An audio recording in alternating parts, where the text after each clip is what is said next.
우리의 이슈가 뉴스를 바꿉니다. 세상을 깨우는 황보선의 출발 새 아침.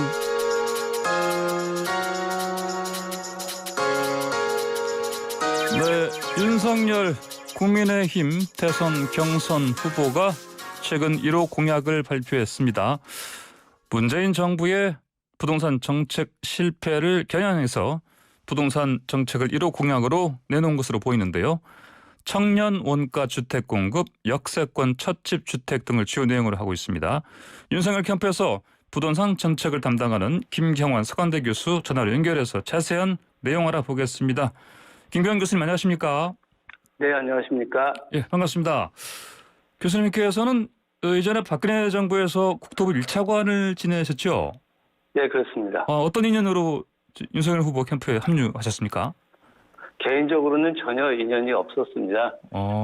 그런데 이제 예. 부동산 정책을 도와달라는 요청을 받고 거기에 예. 응한 것입니다. 아, 그러시군요.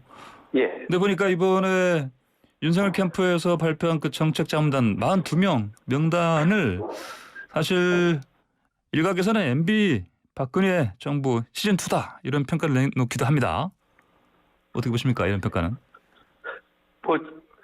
저는 사실 그 나머지 분들을 다 알지도 못하고요. 예. 저를 포함해서 이제 일부 그 지난 정부의 인사들이 포함된 것으로 알고 있긴 합니다. 그래서 아마도 저처럼 이제 그 전문가들을 이 정책 그 개발을 위해서 네. 위촉한 것으로 그렇게 이해하고 있고 공통분모라면 누구나 그렇듯이 하여튼 더 좋은 정책을 만들고자 하는 그런 전문가 집단이 아닌가 그렇게 생각합니다. 예, 김 교수님께서 이제 윤 전 총장 캠프 합류하시게 된 그래도 뭔가 그 판단의 배경이 좀 있을 것 같은데요. 간단하게 좀 설명해 주시겠습니까? 저는 오랫동안 이제 부동산을 연구하고 가르치고 또 실제 정부에서 또 일도 했는데 예. 지금 이제 현 정부의 정책이 의도가 뭐였든지 간에 결과적으로는 집을 갖고 있는 사람, 또 집을 사려는 사람, 옮겨가려는 사람, 다들 이제 불편하게 만들었다고 생각합니다. 예. 그리고 이제 집값은 집값대로 역대급으로 오른 상태고, 자산 격차도 벌어지고, 그래서 결과적으로는 주택을 둘러싼 사회적 갈등도 심해지고, 또 국민 생활이 불편해졌다 그렇게 생각을 합니다. 그렇기 때문에 이런 정책을 바로잡는 것이 필요하고 만약에 제가 거기에 조금 기여할 수 있다면은 가치 있는 일이라고 생각을 해서 예. 이제 요청을 수락하게 됐습니다. 그러셨군요. 알겠습니다. 예. 자, 김경환 교수님 그러면 1호 공약 부동산 정책 자세한 내용 여쭤보겠습니다. 먼저 1호 공약을 부동산 정책으로 선택한 건 아무래도 이제 현 정부가 이 부분에서 실패했다 이런 진단 때문 아니겠습니까?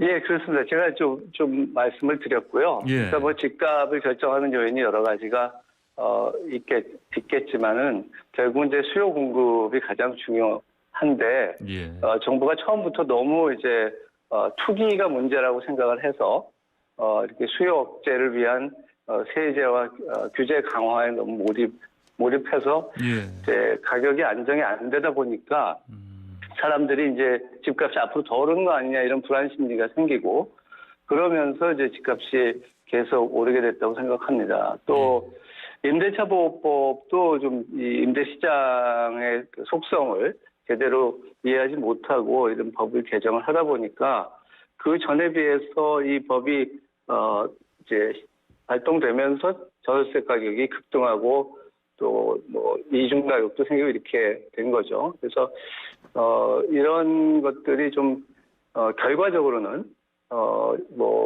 정책 실패라 그렇게 생각을 하고 있습니다. 예, 그렇군요. 알겠습니다. 그럼 그 진단에 따른 윤 후보 부동산 정책 기본 방향 좀 설명해 주십시오. 예, 저희가 생각할 때 부동산 정책의 궁극적인 목적은 크게 두 가지라고 봅니다. 하나는 우리 국민들이 전반적으로 오늘보다는 내일 더 좋은 주거 수준을 누릴 수 있도록 하자 하는 거고요. 예. 두 번째는 주거 취약계층에게도 이제 주거 복지를 통해서 살만한 집에서 안정적으로 거주할 수 있도록 만들어준다. 이게 이제 저는 두 가지 중요한 목표라고 생각하고요. 예.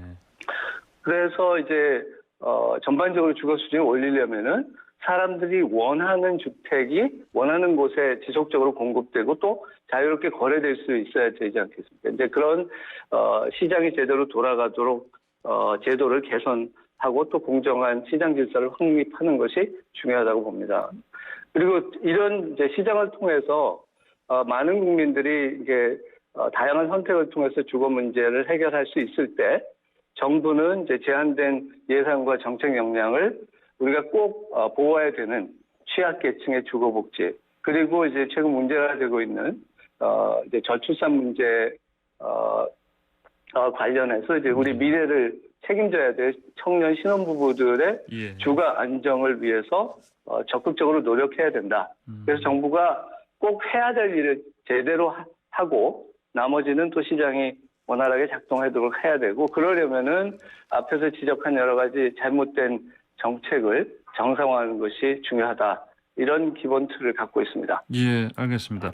그러면요, 네. 이제 부동산 공약에 보니까 원가 주택이 들어가 있는데 이게 방금 말씀하신 뭐 무주택 청년이라든지 신혼부부를 그렇습니다. 위한 것입니까? 그렇습니다. 네. 그래서 이게 그 청년 신혼부부들은 이제 앞으로는 뭐 소득이 늘어날 기회가 있겠지만은 당장은 모아놓은 돈도 없고 소득도 충분하지가 못하지 않습니까? 그리고 지금도 이런 신혼부부들한테 뭐 공공분양주택의 한 30% 그리고 민영의 20% 이렇게 배당을 하고 있지만 물량 자체가 작습니다. 예. 그러다 보니까 내 집 마련할 수 있는 기회가 적죠.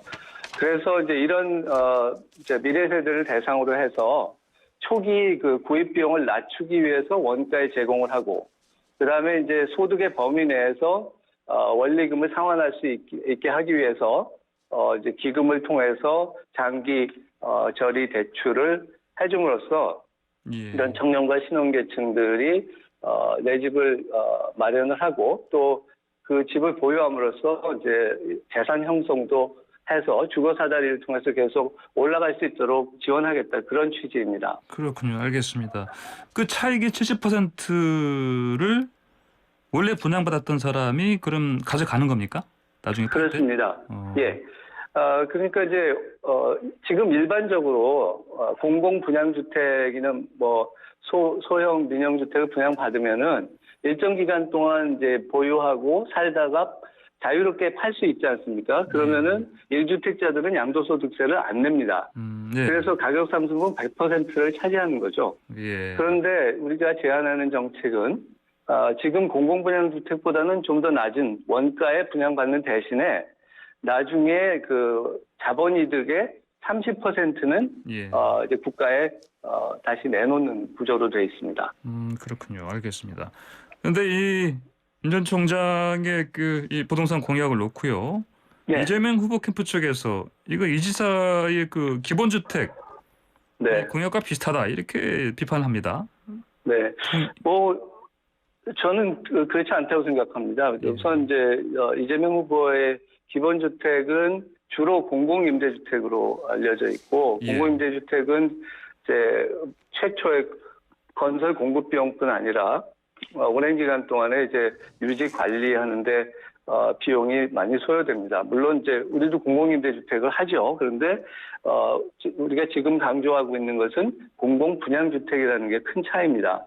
그리고 이제 재정 투입이 최소화되는 구조로 돼 있고 예. 그러면서도 말씀드린 것처럼 지금보다 더 많은 이제 청년과 신혼부부들한테 지속적으로 주택을 공급할 수 있다는 게 차이고요.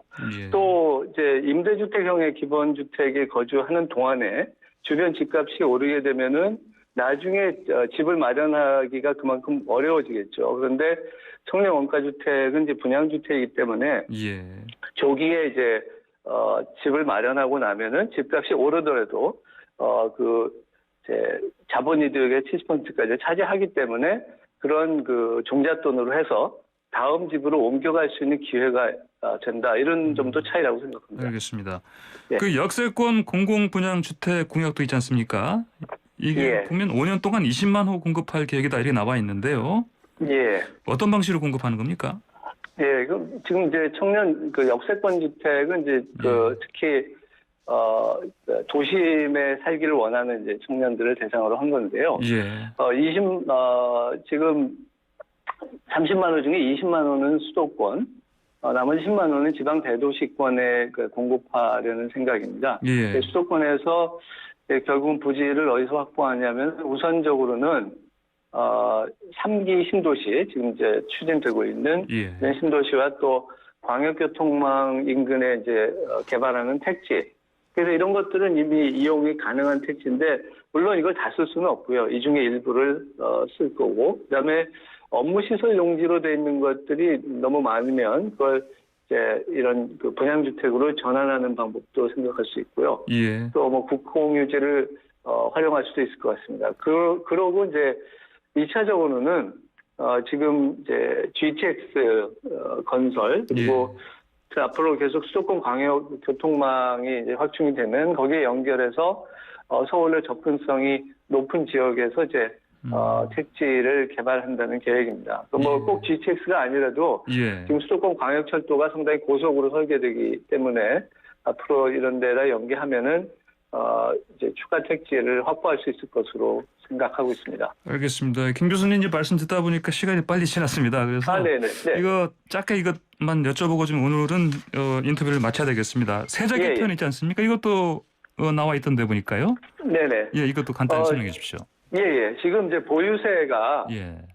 이제 그 주택 공시가격이라는 게 있고 또 세율도 있고 거기에다 이제 종부세의 경우는 공정시장 가액이라는 비율이라는 게 있는데 이걸 다 올리다 보니까 너무 이제 세 부담이 늘어나서 특히 이제 은퇴 고령층 같이 이제 집값에 비해서 소득이 낮은 분들이 집을 유지하기가 어려운 상황이 되고 있습니다. 그리고 또 양도소득세도 지금 투기역 제외에서 다주택자들은 뭐 65%, 75% 여기에다가 지방소득세 합하면 82.5%까지 되는 이건 지나치게 높은 세율이기 때문에 예. 이런 세율을 적어도 이 정부 출범 당시 수준으로 예. 돌려놓는 게 좋겠다. 그래야 매물이 나오고 거래가 원활해지고 그리고 1가구 1주택 가구들이 편안하게 거주할 수 있을 거라고 생각합니다. 알겠습니다. 교수님 오늘 말씀은 시간 제한 때문에 여기까지 듣겠습니다. 감사합니다. 잘 네. 들었습니다.